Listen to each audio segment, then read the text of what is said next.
Welcome to the deep dive. Today, we're really digging into professional resilience.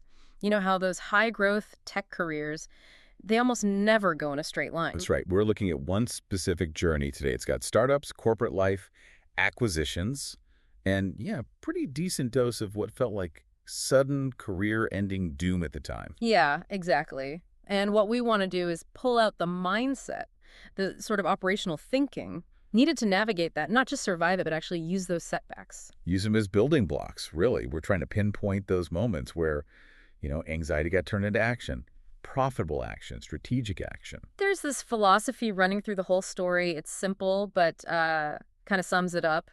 The good days bring you happiness. The bad days give you experience. And we're trying to figure out how you cash in on that experience, right? Right. How you make it work for you. Because often, from the outside, you see this like multi-million-dollar venture, but inside, it can feel like pure anxiety. The source material actually uses this great Tina Fey quote. It captures that tension perfectly. Something like, "My ability to turn good news into anxiety is rivaled only by my ability to turn anxiety into chin acne." Huh. Yeah, that nails it. Especially when success depends so much on, funding and corporate buy-in. Totally. It sets the stage for these like anxiety mazes we're about to walk through. Okay, so let's start with that initial leap.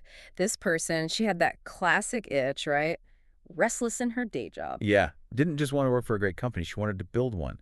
That entrepreneurial fire. Which naturally led straight to needing capital. Money. And that's where this surprisingly stressful little story comes in. To get funds, she's selling her own car. Okay. And she describes meeting the potential buyer in this neutral spot, a bowling alley parking lot, of all places, because she was genuinely worried about giving out her home address. Felt unsafe. Wow. Okay, so she's sitting there on the curb, stressed out. Totally stressed, terrified the guy's going to just drive off with her car. And right there, that's the aha moment. Really? How so? It just solidified the need for a better way, a trusted C2C consumer-to-consumer platform, specifically for cars, like eBay or Poshmark, but secure enough for high-value stuff like vehicles. Gotcha. So that sparks the venture, and they launch with, intense prep. Oh, yeah. Meticulous. Legal, check. Real estate, check. Recruiting, ops manual, check, check, check. Ready for the big picture challenges of scaling this thing nationally. But launching is always different in reality, isn't it? There's always something. Always something. After all that prep for the huge stuff, the very first car they sell, they realize they forgot the most basic tool imaginable. Don't tell me. A screwdriver. No, to change the license plate. Exactly. A simple screwdriver. This such a perfect little example. You can prepare for the giant regulatory nightmare, but miss the tiny operational detail right in front of you. So the lesson is prep isn't everything. You just got to jump in sometimes. You got to start. Absorb those little lessons, the micro learnings as they happen. Okay, so the business gets going, it scales fast, and then this Fortune 750 company takes notice. They acquire it. Well, they absorb the venture. She ends up co-founding the car buying operation within this huge publicly traded company. So inside the beast, which sounds stable, but you said it brought new pressures. Huge pressure. She called it riding a speeding train while simultaneously laying the track. They were moving at startup speed, innovating, but inside this massive corporate structure with all its rules. Compliance, reporting, all that fun stuff. Exactly. Bootstrapping, essentially, but under a public microscope. But it worked. I mean, the results. Undeniable success. Within just a year, 12 months, this internal group scaled nationally. They became the engine behind some of the country's biggest car search websites. Wow, so everything's looking amazing, like a huge win. Looked like it, until it wasn't. Yeah. The success story hit a pretty abrupt wall. Okay, what happened? So fast forward 5 years. She's deep into running this operation. She's also heavily pregnant with her second child. She's at a conference in San Francisco. Actually looking forward to Sheryl Sandberg's Lean In keynote. Maybe get some inspiration, And mid-lecture, her phone rings. Oh, boy. Not good news, I'm guessing. It's the parent company. The board's decided they want to change a direction, which basically means they need to start winding down this incredibly successful, thriving business she built. Wait, wind it down. While she's listening to a talk about leaning in. And irony is just brutal. Right. Getting the message to effectively get out while hearing how to push harder in. So why? If it was so successful, why shut it down? Was it losing money suddenly? No, that's the fascinating part. Operationally, it was solid. Profitable. The source suggests the real problem was structural. It was about how they had to report revenue. Ah, the accounting. Yeah, the methods they were using. Totally fine for a private company, but they just didn't mesh with the really rigid reporting requirements of the publicly traded parent company. So organizational fit basically killed a successful operation. Pretty much. It always trumps operational success when you report to a public board, doesn't it? Wow. Okay, so that call triggers, well, I can only imagine, an emotional A crisis. huge one. She's 6 months pregnant, facing, as she put it, impending business doom and impending diaper duty. And she still has to go to some professional dinner that night. Oh my God, just juggling that massive weight. And the stress, it hit physically Oh. immediately. Hmm. On the flight back home, she gets incredibly sick. Symptoms like a heart attack, just intense stress-induced illness. Jeez. That's terrifying. Yeah, the person next to her, some tech guy, was apparently horrified. It shows you the real cost of running that hard when your whole system is just flashing red lights. And then she gets home to face this impossible task. Totally impossible. Liquidate everything. And somehow convince her team, the people who are about to lose their jobs, to stay on and help shut it all down. While she's getting closer and closer to her due date. Right. She knew the whole wind-down process would take her right up to 9 months pregnant. Unbelievable pressure. So what happens next? Does she just collapse? Not externally, not right away. And this is where that fear trap really kicks in. It's so relevant for anyone, facing a big professional blow. How so? Well, she'd proven herself right. People knew her work. Industry colleagues were calling, wanting to meet, discuss future roles. Okay, so opportunities were there. They were starting to appear. But she just kept pushing, flying across the country for meetings, driven by this fear-stricken anxiety, she called it, terrified of losing momentum. Running on fear. Totally.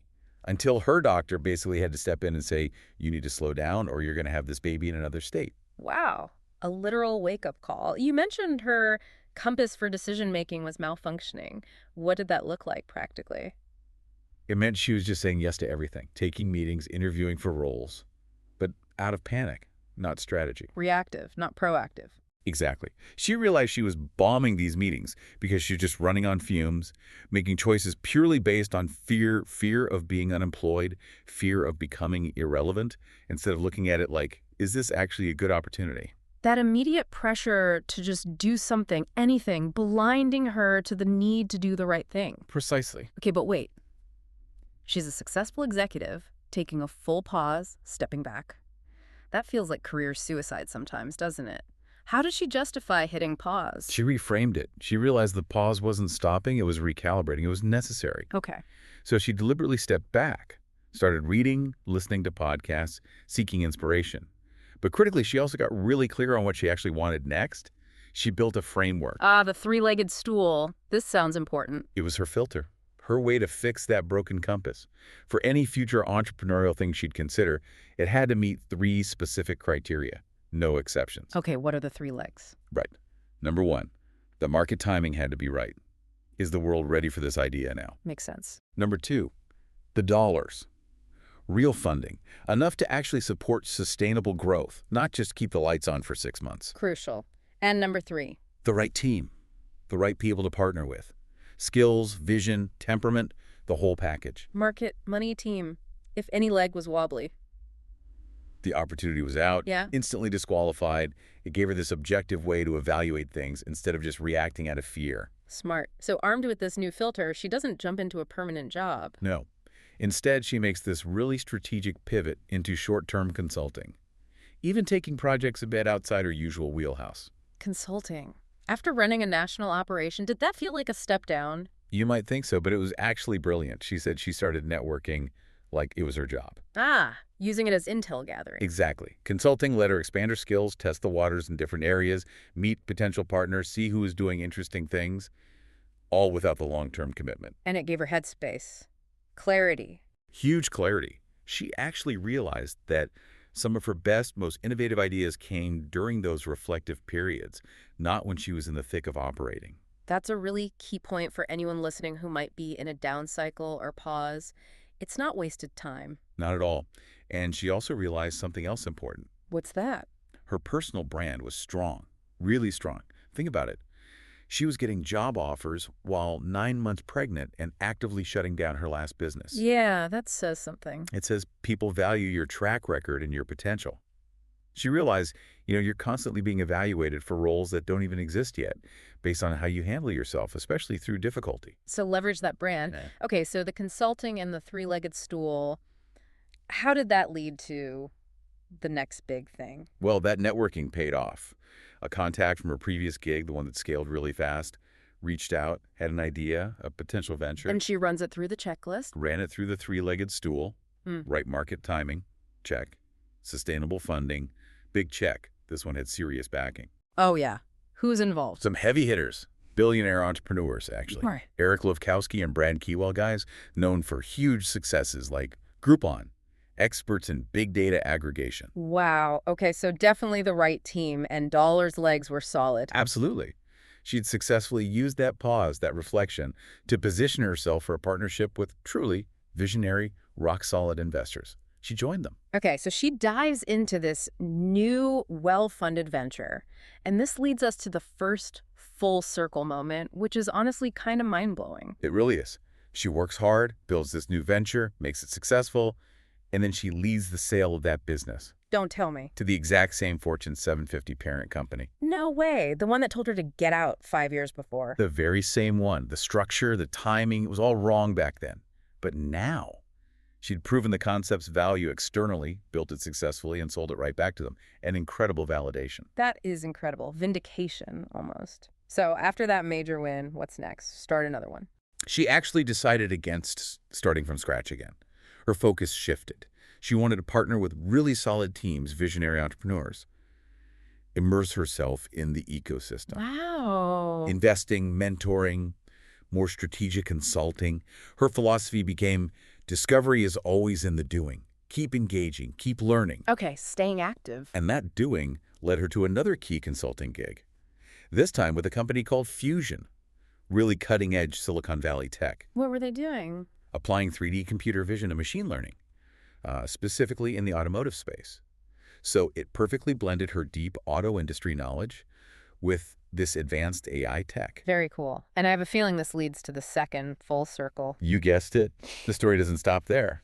Fusion, this innovative tech company she's consulting for, gets acquired Bye. by the same company, the one that had acquired her first venture, the one where she got that crisis call during the Sandberg talk years ago, the one that had just bought her second venture. Seriously. They bought Fusion, too. Yes, which put her right back inside that same large organization again. Mm-hmm. But this time she wasn't being pushed out.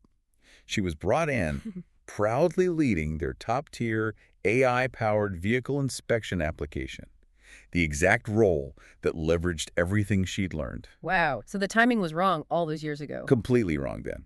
But because she didn't just quit, because she recalibrated, used consulting to pivot, gained skills in AI and computer vision, she became the perfect fit years later.